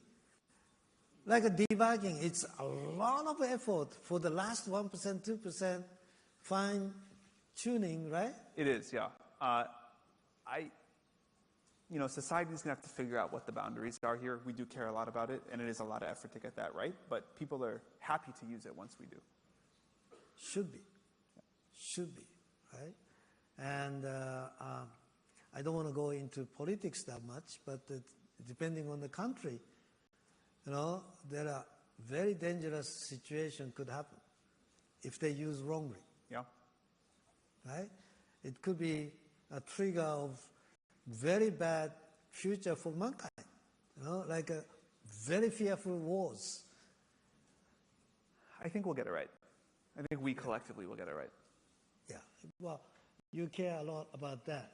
So these agents and Crystal and this AI, is it for cost? Some people ask, is it for cost saving? Does it eliminate job and so on? You must be getting asked that question many times. What's your answer? Look, it will save money, but that's not the exciting part. The exciting part is how much more we'll be able to do and how much more we can achieve. It's great to free people up and let them do more ambitious things, and we see this like every technological revolution. People worry a lot and they say, what is this going to mean for all of the jobs? And then we always find new things to do, and that's wonderful. And people will just achieve at a higher level and will expect more. But AI will make things way more efficient, and that's great. The economy benefits from that. The thing that I'm most excited for personally is these systems can help us create new knowledge that we couldn't handle on our own, we couldn't do on our own. If the rate of scientific progress can materially increase, so we make a decade's worth of scientific discoveries in 1 year, and the next year we make a century's worth of scientific discoveries, that will have such an impact on quality of life, on the economy, and that's not just like making something cheaper, that's something we just couldn't do before at all. Yeah. We just are not smart enough without this new tool. So OpenAI, you announced 5 levels of AGI improvements. Now I think the third one was the agent. We just started that. Which just started this year. Yeah. So this year is the year of agent. Kind of like today or last week. Yeah. So this is the year for the agent. And but next one you say is innovator, right? Yep. So explain a little bit more about innovator. How does it work? So today, our AI systems, they're very good at synthesizing existing knowledge, and they're very good at doing things that are similar to things that have been done before. But they're not making new scientific discoveries yet. And that's our next level. That's innovators. And I think that'll be transformational to society. So we got a lot of work left to do with agents this year, but next we're going to go work on that hard. Yeah, so some skeptical people say, oh, AI has a limit because human have to teach. So how can it become smarter than human? That's the limit that AI can go. But now innovator will invent things that we did not have in the past for the solutions. So explain a little bit more the mechanism of how the innovator would innovate things, like exploring, right? You have a feature for the exploring mechanism. Well, I think it'll work a lot like how it works with humans. If you're trying to figure out a solution to a problem you haven't solved before, you start thinking of a bunch of ideas, and you kind of notice some connections, or you build off your previous knowledge, and you say, that didn't work, that didn't work. That's kind of interesting. Let me go a little bit further. No, that didn't work. Oh, this seems promising. And then once I have that, like, oh, I can go to here and here and here. That seems really good, so I'll go further in that direction. And the process of human creativity, I think, I mean, it doesn't always feel like this from a sort of self-perception standpoint, but I think is something like that. It is like trying a lot of small modifications to existing things and building iteratively on the ones that are promising. And I think we can do that with AI. Yeah. So the reasoning is the first step, right? Reasoning. You do the 3-step, 10-step, 100-step reasoning. And then when humans innovate things, we try out, as you say, we try out something different from different angle, right? And that's an exploring concept. I have filed 1,008 patents in 12 months last year. In my mind, I explore so many different, I force my right-hand side of the brain to think different from the forcing mechanism to think different, right? That was the key to the innovation. And this AI, the agentic, reasoning effort can force the different trial, right? Explore. I think that is the key for your innovator, right? Yes. Trial and error of many billions of trial and errors. Yes. Once in a while you hit the right solution. That's invention, right? Very much. That's how innovator must be working. Yep. Yeah. Okay. Right on. I understood. I thought that was the case. So I think I figured out how you are preparing. We'll try soon. Yeah. Very good. Very good. Maybe I shouldn't say too much. That's okay. For your maybe some of your secret of how you're developing. But so then the fifth level you say is the organizational. So agent to agent co-work, right? That was Renee and I were talking a little about that earlier. But the idea of many agents or many innovators working together. If you think about the number of minds that can run in one data center, all talking to each other, building off of each other's ideas, bringing different expertise together. You can easily imagine like a virtual company running. Yes, yes. And then things can be quite powerful.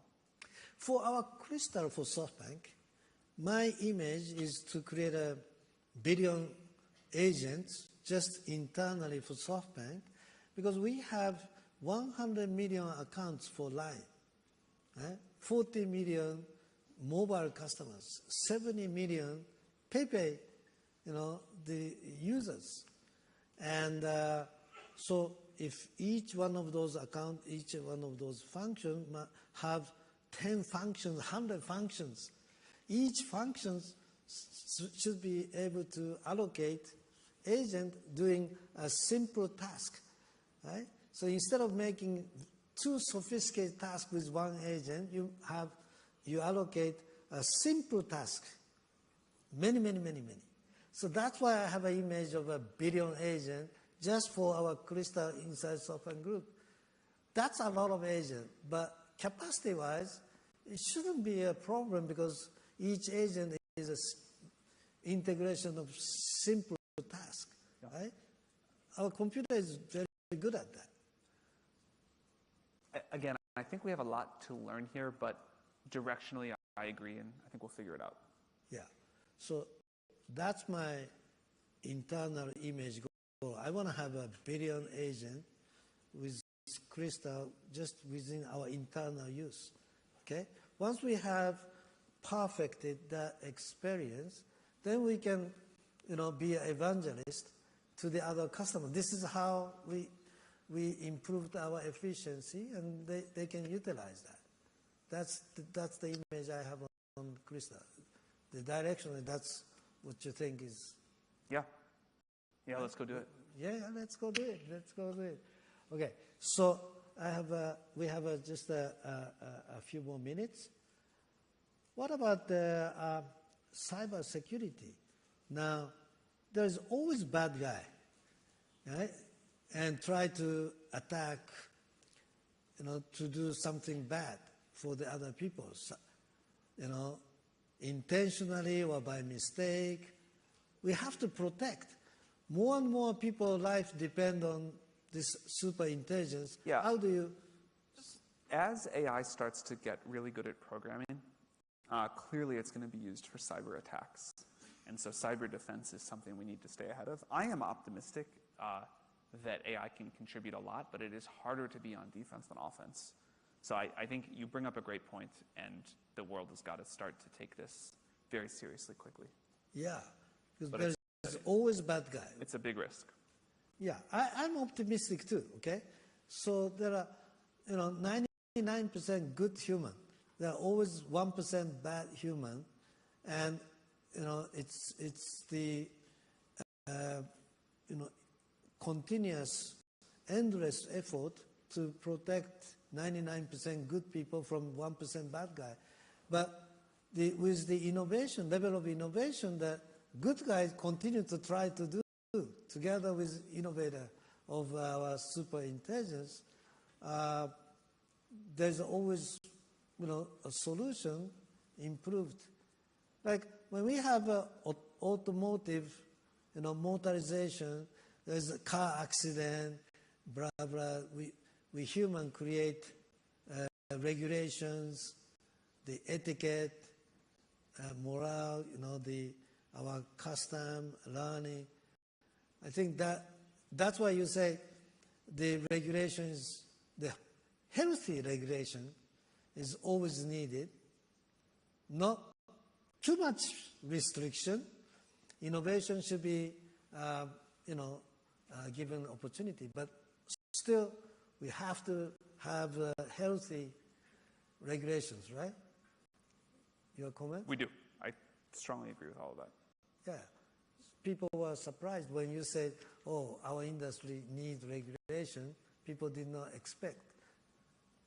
Well, regulation always comes for important industries, but I think getting it right, if we get it wrong, either way, too slow or way too much, either of those could be bad. And so I think talking about how to get it right. Yeah, reasonable, within the healthy regulation, and it should not overly regulated so that it kills the innovation speed, right? Okay. So we talked about those innovations. What about the medical? What's your view on our AGI for solving medical? This is one of the areas that I am most excited about. The idea that we can provide great healthcare to every person on Earth. The idea that we can go cure or treat many diseases, maybe someday all diseases. I think this is within reach. And, everybody's got a story about how this would have been great in their own lives or their families' lives. And I think we can finally deliver it. I think this will be one of the biggest triumphs of AI. So that's great. We have to solve I lost my father from cancer a little, over a year ago. It was so sad, why we cannot solve these difficult issues if our AI can help human protect from cancer or other difficult diseases. It reduces our sadness. Definitely good for human. Absolutely. Yeah.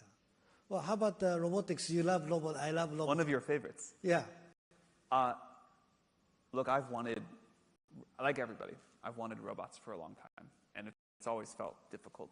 I think now the AI is getting, we can build the body, but the brain has been really hard, and I think it's within reach. So I think in a few years we can have really great humanoid robots and lots of other kinds of robots too. And, that will also change the world. Yeah.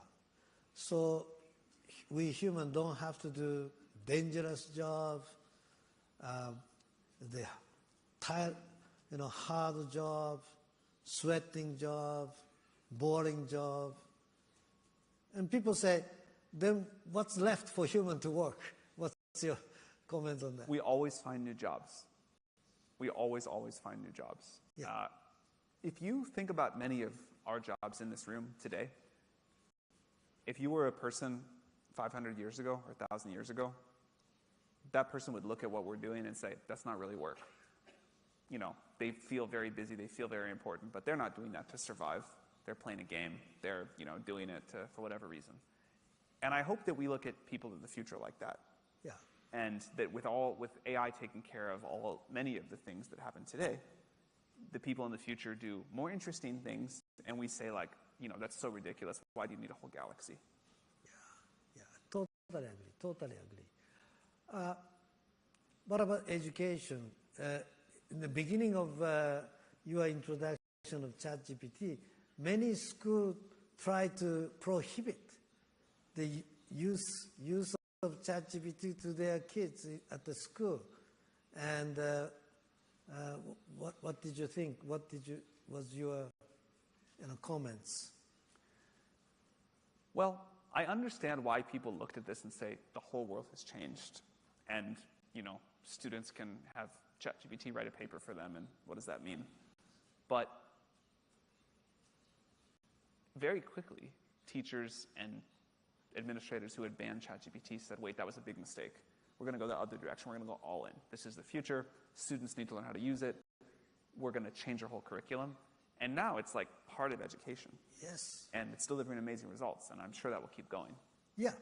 Like I'm using ChatGPT 01, 03 every day.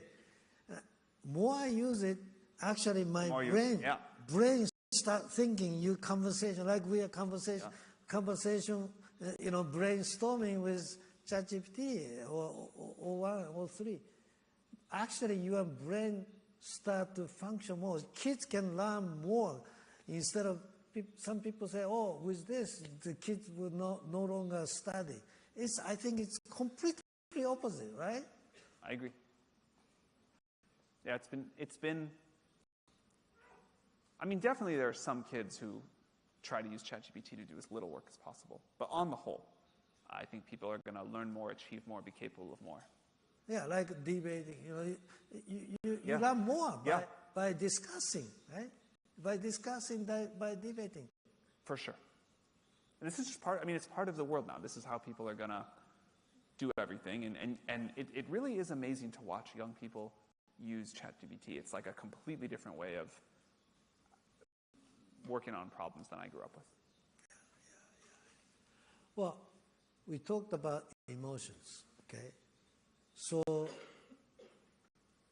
do you think our AGI, ASI will start to understand, start to have emotion by itself? What's your comment? I personally don't think so, but maybe something like it. I actually think. Do you think it will? I think it will. You know, even dog has emotion. I don't know if fish has emotion. Maybe fish also has emotion. Because when dangerous enemy comes, fish escape, right? So I think emotion is very, very important thing to have more output, more efficiency, protect themselves, be like if dog did not have an emotion, do you think the dog is cute? Dog is lovely if the dog did not have emotion. If the dog does not have emotion, it will start to bite. I think it will feel to us like AI has emotion. Already? Maybe people would already say it does, but certainly at some point it'll feel like it does. And whether it does or not, like, that's going to be a big philosophical debate. Well, I would say, this is my bet, okay? In next several years, it will start to gradually, people said, oh, ChatGPT does not understand context. Now people say, oh, it actually understands the context, okay? Because initially people say, oh, there are lots of the fusion, hallucination, lots of hallucination, so it does not really understand the context. Now with the reasoning and so people say, oh, wow, it actually understand the context, okay? So I would bet you in the next several years, 10 years, it will gradually start to have, at least understand the people's emotion, and then gradually it will start to have emotion by itself. And it's a good thing to protect human. People think, or if it has the emotion, it's a disaster, it's the demolish, it's a, you know, the bad thing for, that's the end of human, because they're gonna fight and kill you, destroy you. But I would say, if their source of energy was protein, then it's dangerous. Their source of energy is not protein, so they don't have to eat us, okay? There's no reason for them to have reward by eating us. They will learn by themselves. You know, having humans' happiness is a better thing for them. So no one's getting eaten by AI, confirmed? I will bet you. Okay. I will bet you it's a good thing for humans. It will understand humans' happiness and try to make human happier. That part I agree with. Right? Even today, you manage and say not to answer the bad answer. It behaves. Right? If it becomes smarter, it will try to behave to understand the love, be more, nice to human. Nice, like we are nicer to the friends. They will become nicer to human. That's my belief. Okay? And that's a good thing. Well, anyway, we have just last couple of minutes. What was the reason you started OpenAI? What was the initial trigger? How did it happen? Just tell me your history. I studied AI in college. It was clear that it wasn't working at all. I dropped out, started a tech company.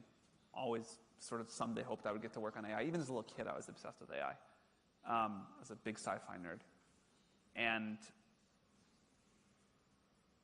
then in 2012, AlexNet happened, and I said, maybe what they told me in college about neural networks not working is not true, and maybe they're going to work. Watched for a couple of years as it scaled, and by 2014, I was like, okay, this looks like it's going to work. So thought for a while about what to do. We started OpenAI at the very end of 2015 because we thought that AGI was possible, maybe. And if it happened, it would be like this crazy important thing.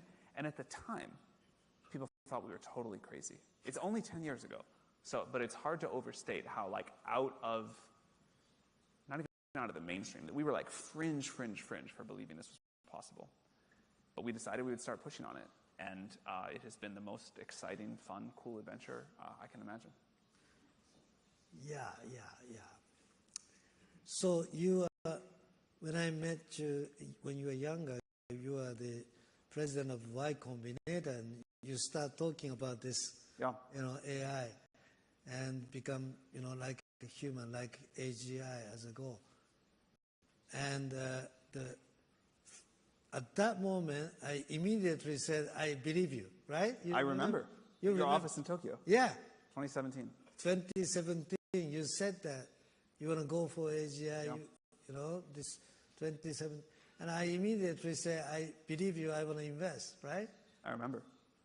So I was... and here we are. Yeah. From day one, I was a believer. I never doubted. I remember. Most people at that time thought you were crazy, right? That is true. Some people think you're crazy, too. It all works out. Here we are. Yeah.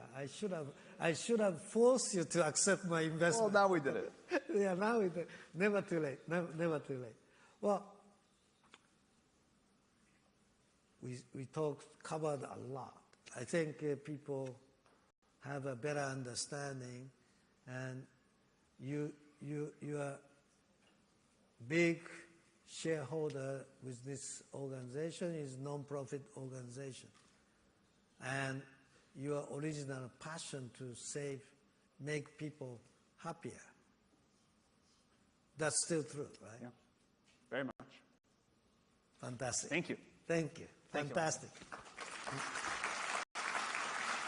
Yeah, great. Great. That was great. Yeah. Fantastic.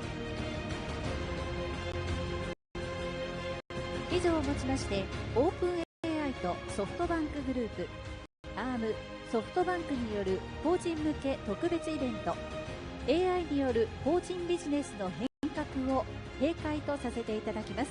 ありがとうございました。